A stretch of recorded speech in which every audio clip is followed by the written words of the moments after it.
From these chips, it creates hydraulic pressure and it cracks.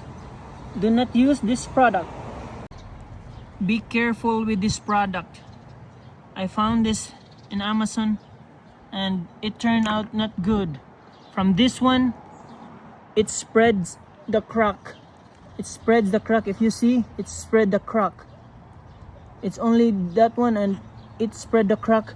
When I turn this one too much, it press the liquid. It creates hydraulic pressure and it cracks your windshield. So if you can share this video, you can help other people.